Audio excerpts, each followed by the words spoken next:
Friends, இன்னைக்கு நம்ம ரம்ஜான் ஸ்பெஷலுக்கு கேப்ப மாவுல ஒரு ஹெல்த்தியான ஸ்வீட் ரெசிபி தாங்க எப்படி செய்யறதுன்னு பார்க்க போறோம்.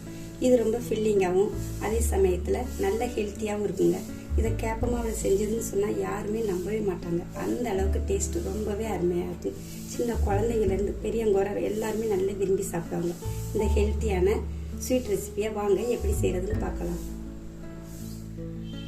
ஃபர்ஸ்ட் இந்த ஸ்வீட் செய்யறதுக்கு ஸ்டவ்ல ஒரு பாத்திரம் வச்சிருக்கேன். இதுல 1 கப் தண்ணி சேர்த்துக்கலாம். கூடவே 1 கப் நாட்டு சர்க்கரையும் சேர்த்துக்கலாம். நீங்க இதுக்கு பதிலாக வெல்லம் அல்லது கருப்பட்டி எதுனாலும் சேர்த்துக்கலாம். இதுக்கு பதம் எதுவுமே தேவையில்லை. வெல்லம் கரைஞ்சி வந்தாலே போதும். அது வரை நல்லா கலந்து விட்டுக்கலாம். பாருங்க, வெல்லம் நல்லாவே கரைஞ்சிட்டு இப்ப இது ஒரு ஓரமா வச்சுக்கலாம். இப்போ ஸ்டவ்ல ஒரு பேன் வச்சிருக்கேன். இதுல 2 ஸ்பூன் நெய் சேர்த்திருக்கேன்.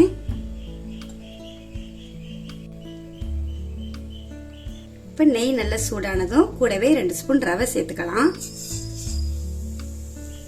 அது கூடவே 1/2 கப் கேப்பமாவும் சேர்த்து நல்லா வறுத்து எடுத்துக்குவோம்.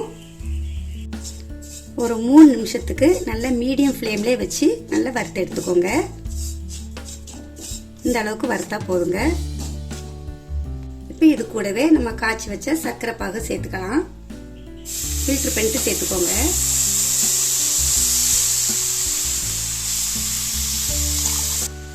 இப்போ இதை நல்லா கட்டிகள் இல்லாமல் நல்லா மிக்ஸ் பண்ணிட்டே வாங்க. மீடியம் ஃப்ளேம்லேயே வச்சு செய்யுங்க. நல்லா கைவிடாமலே கலந்து விட்டுட்டே வாங்க. நல்லா திக்காகி வரும். இன்னும் கொஞ்சம் திக்காகி வரட்டும். அது வரை நம்ம கலந்து விட்டுக்குவோம். நல்லா அல்வா பதத்துக்கு வருங்க. பாருங்க எவ்வளவு அழகா அல்வா மாதிரியே வந்திருக்குது. இந்த ஸ்டேஜில் இன்னும் நம்ம 1 ஸ்பூன் நெய் சேர்த்துக்குவோம். இதுக்கு நெய்லாம் நிறைய தேவைப்படாதீங்க. மொத்தத்திலே 3 ஸ்பூன் நெய் தான் சேர்த்துருக்கேன். வாசனைக்காக 1/4 டீஸ்பூன் ஏலக்காய் தூள். இப்போ இதையும் நல்லா மிக்ஸ் பண்ணி விட்டுக்குவோம்.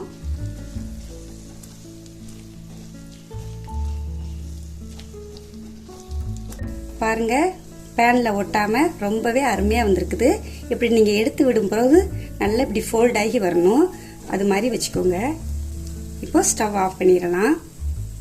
நான் ரெடி பண்ண ஸ்வீட்டை ஒரு ட்ரேல போடுறேங்க. இப்போ இதை நல்லா அழுத்தி விட்டு சமப்படுத்தி விட்டுக்கலாம்.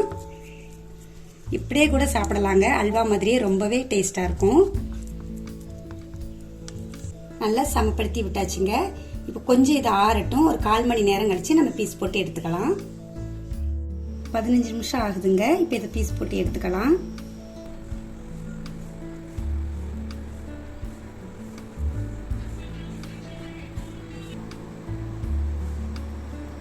பாருங்க, கட் பண்றதுக்கே எவ்வளோ சாஃப்டா இருக்குன்னு. வாயில வச்சதுமே கரைஞ்சி போயிருங்க. அந்த அளவுக்கு ரொம்பவே ஸ்மூத்தா டேஸ்ட் பக்காவா இருக்குங்க. இதே மாதிரி நீங்களும் உங்கள் வீட்டில் செஞ்சு பாருங்கள். கேப்பனாலே களி கூழ் தான் செஞ்சு சாப்பிடுவாங்க.